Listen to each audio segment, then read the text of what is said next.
Welcome to the fifth lesson in forex course. ఈ వీడియోలో మనం leverage most important concept in forex అనమాట. ఇది leverage, how to use leverage దాని గురించి చూద్దాం. అలానే ఫారెక్స్ ఫండమెంటల్స్, అలానే లాట్ సైజ్ చూద్దాం ఈ వీడియోలో. ఇంతకుముందు వీడియోలో ఏం మాట్లాడుకున్నామో ఒకసారి స్మాల్ రివిజన్ చేద్దాం. ఇంతకుముందు వీడియోలో మనం ఫారెక్స్ క్యాలిక్యులేటర్ ఎఫ్ఎక్స్టిఎం గురించి మాట్లాడుకున్నాం. ఒక ఈవీ ఎఫ్ఎక్స్టిఎం పిప్ క్యాలిక్యులేటర్ ఇది. అంటే మనం రిస్క్ మేనేజ్మెంట్, మనం ఎంత రిస్క్ చేస్తున్నాం, ఎంత టార్గెట్ పెడుతున్నాం అన్నీ కూడా పిప్స్లో క్యాలిక్యులేట్ చేసేదానికి ఈ క్యాలిక్యులేటర్ అనమాట. అది మీరు దీన్ని కనుక సరిగ్గా యూజ్ చేస్తే మీరు రిస్క్ మేనేజ్మెంట్ నీట్గా పెట్టుకోవచ్చు. మనం రిస్క్ రివార్డ్ అన్ని కూడా మన మెయిన్ గేమ్ మనం ట్రేడ్ చేసేటప్పుడు మెయిన్ వచ్చేసి రిస్క్ మేనేజ్మెంట్. రిస్క్ కనుక పర్ఫెక్ట్ లేకపోతే ఎంత పెద్ద ప్రాఫిటబుల్ ట్రేడ్ అయినా కూడా లాస్ అవ్వాల్సిందే. ఇంతకుముందు కూడా చెప్పుకున్నాం. అలానే ఇది ఉంది కదా ఎక్స్నెస్ క్యాలిక్యులేటర్. దీనిలో వచ్చేసి మనం 0.01 లాట్కి గోల్డ్లో, అలానే కరెన్సీస్లో, అలానే ఆయిల్లో ఎంత మార్జిన్ పడుతుంది, ఎంత కాస్ట్ అంటే ఎంత స్ప్రెడ్ పడుతుంది. స్ప్రెడ్ అంటే ఏం లేదు, బ్రోకరేజ్. సింపుల్ టర్మ్స్లో ఇది బ్రోకరేజ్. అలానే కమిషన్ ఎంత వస్తుంది, పిప్ వాల్యూ, స్టాండర్డ్ అన్నీ కూడా ఇక్కడ క్యాలిక్యులేట్ కొడితే అన్ని క్యాలిక్యులేట్ అయిపోయి మీకు డైరెక్ట్గా వాల్యూస్ వచ్చేస్తాయి. రిస్క్ మేనేజ్మెంట్ మీద నెక్స్ట్ వీడియోలో మాట్లాడుకుందాం. ఓకే, ఈ వీడియోలో వచ్చేసి లెవరేజ్ ఇంపార్టెంట్ కాన్సెప్ట్, అలానే ఫండమెంటల్స్, అలానే లాట్ సైజ్. లాట్ సైజ్ ఏం లేదు, జస్ట్ ఒక 2 minutes కాన్సెప్ట్. లెవరేజ్ ఒక ఎగ్జాంపుల్ చెప్తాను, లైట్గా ఫండమెంటల్స్ చెప్తాను అంతే. Okay, what is leverage? Leverage అనేది ఒక ఎగ్జాంపుల్ చెప్తాను చూడండి, నీట్గా అర్థమవుతుంది. లెవరేజ్ అంటే ఫర్ ఎగ్జాంపుల్ మనం ఒక బ్యాంక్ కాడ అప్పు తీసుకుంటాం అనమాట. ఒక బ్యాంక్ ఉంది, బ్యాంక్ కాడ ఒక లోన్ తీసుకుంటాం. ఆ లోన్ తర్వాత ఆ లోన్ కనుక మనం ఇప్పించుకున్నట్లయితే మనకి ఇంట్రెస్ట్ పడుతుంది. ఆ ఇంట్రెస్ట్తో పాటు మేము వాళ్ళకంతా పే చేస్తాం. ఓకే, వాళ్ళకి అంతా రీపే చేస్తాం అనమాట. ఇలా ఈ బ్యాంక్లో జరుగుతుంది. ఇలా మనం వాళ్ళ కాడ లోన్ ఇప్పించుకుంటాం, దాని తర్వాత వాళ్ళకి ఇంట్రెస్ట్ పడుతుంది, దాని తర్వాత మనం వాళ్ళకి రీపే చేస్తాం అంతా కూడా. ఇది బ్యాంక్ అనమాట. దాని తర్వాత ట్రేడింగ్లో వచ్చేసి ఇది ఫారెక్స్లో ఏమవుతుంది, ట్రేడింగ్లో మనం తక్కువ క్యాపిటల్తో ఎక్కువ అమౌంట్ ఆఫ్ ట్రేడింగ్ చేయాలంటే మనం లెవరేజ్ యూస్ చేస్తాం అనమాట. తక్కువ క్యాపిటల్తో ఎక్కువ అమౌంట్ ఆఫ్ లాట్స్ అంటే మీరు పొజిషన్స్ మీ కాడ తక్కువ క్యాపిటల్ ఉండి ఎక్కువ పొజిషన్స్ బై చేయాలనుకుంటే లెవరేజ్ యూస్ చేసుకోవచ్చు. ఈ లెవరేజ్ వచ్చేసి ఏం లేదు, మీ కాడ తక్కువ క్యాపిటల్, ఫర్ ఎగ్జాంపుల్ మీ కాడ $100 ఉందనుకోండి, మీరు 1:10 పెట్టారంటే లెవరేజ్ అంటే మీ కాడ 100 ఉంది, 1:10 పెట్టారంటే మీ అకౌంట్ బ్యాలెన్స్ వచ్చేసి $1000 అయిపోతుంది. అంటే మీరు $1000 పొజిషన్ని ఇప్పుడు బై చేయొచ్చు. అలానే ఇక్కడ 1:20 పెట్టారంటే $2000, 1:100 పెట్టారంటే $10,000 పొజిషన్ని మీరు ఇప్పుడు బై చేసుకోవచ్చు, సెల్ చేసుకోవచ్చు. ఓకే, మీరు ఎంత బై చేస్తున్నారో, ఎంత సెల్ చేస్తున్నారో, అలానే మీకు రిస్క్ని కూడా మేనేజ్ చేయాలి. ఇది కనుక మన డైరెక్షన్లో వెళ్ళింది అనుకోండి, unlimited profits. Okay, nice, good. Okay, risk అంటే మన డైరెక్షన్లో వెళ్ళేటప్పుడు రిస్క్ అన్నీ బాగానే ఉంటాయి. అది కనుక బై మిస్టేక్ అన్ని ట్రేడ్స్ పర్ఫెక్ట్గా ఉండవు.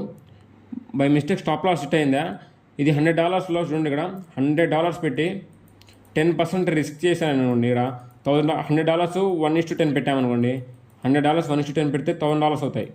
ఇక్కడ $1000 ఎప్పుడైతే అవుతాయో మనం 10% రిస్క్ పెట్టామనుకోండి, 10% రిస్క్ పెట్టి 30% కోసం రివార్డ్ చూసామనుకోండి. ఫర్ ఎగ్జాంపుల్ మీ స్టాప్ లాస్ హిట్ అయిందా, ఈ 10% అంటే మీ $100, ఈ $1000లో 10% అంటే $100 అంటే మీ క్యాపిటల్ అకౌంట్ బ్లో అయిపోతుంది. ఓకే, అర్థమైంది అనుకుంటున్నాను, మళ్ళీ చెప్తాను వినండి. ఫర్ ఎగ్జాంపుల్ మీ ఇక్కడ $100 ఉంది, మీరు 1:10 లెవరేజ్ పెట్టారు. 1:10 లెవరేజ్ పెట్టారంటే మీ అకౌంట్ వచ్చి 10 times ఇంక్రీజ్ అవుతుంది. 10 times వచ్చి $1000. ఈ $1000లో మీరు 10% రిస్క్ చేశారనుకోండి. 30% కోసం మీరు రిస్క్ రివార్డ్ పెట్టేటప్పుడు మినిమం 1:3 పెట్టమని చెప్పాను. ఇంతకుముందు ప్రైజ్ కోర్స్లో కూడా 1:3 పెట్టారనుకోండి. 10% రిస్క్ చేసి 30% కోసం రివార్డ్ కోసం చూసి ఈ 10% బై మిస్టేక్ స్టాప్ లాస్ ఇచ్చినా కూడా మీ అకౌంట్ బ్లో అయిపోతుంది. అకౌంట్ ఉండదు, అకౌంట్ బ్లో అయిపోతుంది. అకౌంట్ మేనేజ్మెంట్లో రిస్క్ వచ్చేసి మోర్ దెన్ 1 or 2% కంటే ఎక్కువ చేయకూడదు రిస్క్ వచ్చేసి. ఓకే, 1% రిస్క్ చేయండి. దేనికోసం 3% కోసం 1% రిస్క్, 3% టార్గెట్ అనమాట. ఇలా మీరు చేసుకుంటా పోతే మీ అకౌంట్ కూడా పర్ఫెక్ట్గా గ్రోత్ అవుతుంది. మీకు సైకాలజీ చెప్తాను చూడండి. ఇక్కడ రిస్క్ మేనేజ్మెంట్లో ఇప్పుడు మీరు $100 వచ్చేటప్పుడు మీ రిస్క్ వచ్చేసి $1 పెడతారు, టార్గెట్ వచ్చేసి $3 పెట్టారు. మీకు $3లో మీకు ప్రాఫిట్ లాస్ ఏం రాదు. బట్ బిగ్ ప్లేయర్స్ ఏం చేస్తారంటే $1,00,000 చేస్తారు. $1,00,000ని ట్రేడ్ చేస్తారనమాట. $1,00,000లో 1% అంటే 1% రిస్క్ చేస్తారు, 2-3% కోసం. ఇప్పుడు 1% అంటే ఎంత చెప్పండి ఫస్ట్ ఆఫ్ ఆల్ మీరు. 1% అంటే $1,000. ఈ $1,000ని రిస్క్ చేస్తారు $3,000 కోసం. చూడండి, నేను $100లోనే 1% రిస్క్ చెప్పాను, రివార్డ్ వచ్చి 3% చెప్పాను. ఇక్కడ $1,00,000లో కూడా 1% రిస్క్ చేయండి, 3% కోసం చేయండి.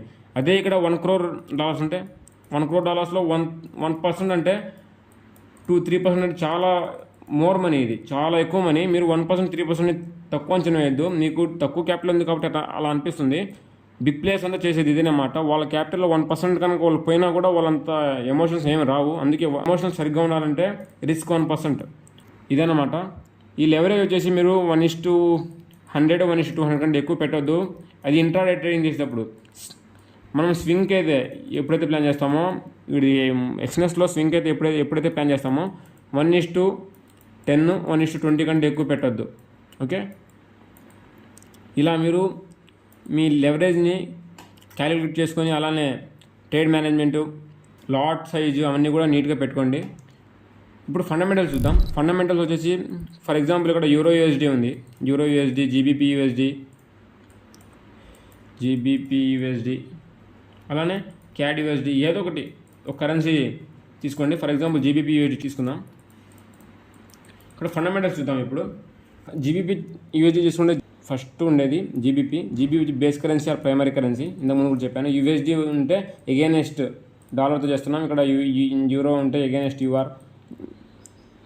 యూరో చేస్తున్నాం.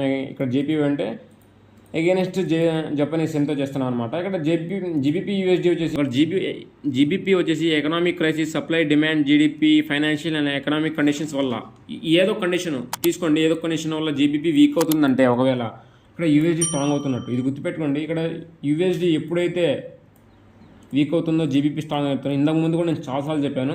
మీరు దీంట్లో మీ మోస్ట్ ఫండమెంటల్స్ చూసుకోవాలి. మీరు ఫండమెంటల్స్ ద్వారా కొన్ని మీరు స్వింగ్ ట్రేడ్స్ ప్లాన్ చేయొచ్చు, స్వింగ్, లేకపోతే ఇన్వెస్టింగ్ చేయొచ్చు.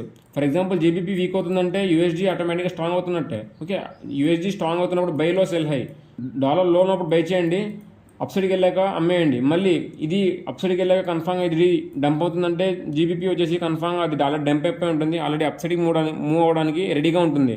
ఎప్పుడైతే రెడీగా ఉందో అక్కడ మీరు బైలో మళ్ళీ సెల్ హై. సింపుల్ అనమాట. మీరు ఏం చేసిన అవసరం లేదు. కరెక్ట్గా మీరు జస్ట్ ఫైండ్ అవుట్ చేయాలి. అలానే యూరో యూఎస్డి కానీ, క్యాట్ జీపీవై కానీ, యూఎస్డి జీపీవై కానీ చూడండి. ఇక్కడ యూఎస్డి జీపీవై వచ్చేసి ఎకనామిక్ క్రైసిస్, ఫండమెంటల్స్, టెక్నికల్స్, అలానే సప్లై డిమాండ్ ఏం తగ్గినా కూడా ఒకదానికి ఒకటి వీక్గా ఉంటుంది. ఇది డంప్ అయితే ఇది పంప్ అవుతుంది, ఇది డంప్ అయితే మళ్ళీ ఇది పంప్ అవుతుంది అనమాట. అలానే ఇవన్నీ వైస్ వర్సాలో ఉంటాయి. మీరు ఏదైతే వీక్ అవుతుందో దాని ఆపోజిట్లో వెళ్ళి బై చేసుకోవచ్చు. స్వింగ్కి కానీ అలానే ఇన్వెస్టింగ్కి కానీ మీరు ఆ కరెన్సీస్లో కూడా మీరు ఇన్వెస్టింగ్ అయితే చేయొచ్చు. ఆ ఫండమెంటల్గా ఇలా మీరు ఫండమెంటల్ని చూసి కూడా ఇన్వెస్టింగ్ అయితే చేసుకోవచ్చు నీట్గా. ఇప్పుడు లాట్స్ అయితే చూద్దాం. మనం ఎక్కడికైనా షాప్కి వెళ్ళినప్పుడు ఫర్ ఎగ్జాంపుల్ ఎక్స్ షాప్కి వెళ్ళామనుకోండి, ఎక్స్ షాప్కి వెళ్ళినప్పుడు మేము ఏమని అడుగుతాం? మామూలుగా అయితే 1 డజన్ ఎక్స్ కావాలి, ½ డజన్ ఎక్స్ కావాలని అడుగుతాం. అంటే ½ డజన్ ఎక్స్ కావాలి అంటాం, అంతే కదా.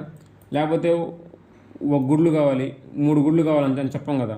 అంటే దానికి కూడా ఒక పర్టికులర్ నేమ్ ఉంది, డజన్ అని, డజన్, ½ డజన్, లేకపోతే అలా అనమాట. అలా కూడా ఇది మనం ట్రేడ్ చేసేటప్పుడు మనం ఎంత లాట్స్ అయితే ట్రేడ్ చేస్తామో దాన్ని లాట్ సైజ్ అంటాం.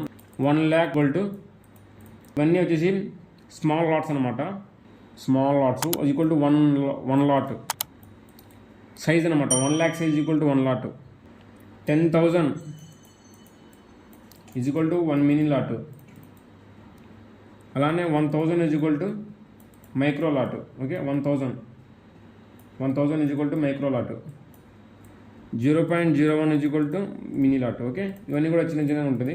మీరు ఇన్ని లాట్స్ వచ్చేసి అంటే ఇప్పుడు ఫర్ ఎగ్జాంపుల్ మీరు 1 లాట్ కొనాలంటే మీరు 1 lakh యూనిట్స్ చూడండి. ఇక్కడ యూనిట్స్ మేము చెప్పేది ఇక్కడ యూనిట్స్ ఉన్నాయి కదా. 1 lakh యూనిట్స్ మీరు బై చేయలేము కదా అంటారు. మేము లెవరేజ్ యూస్ చేసామంటే 1:200 యూస్ చేసామంటే ఇక్కడ 2 zeros క్యాన్సిల్ అయిపోయింది అనుకోండి.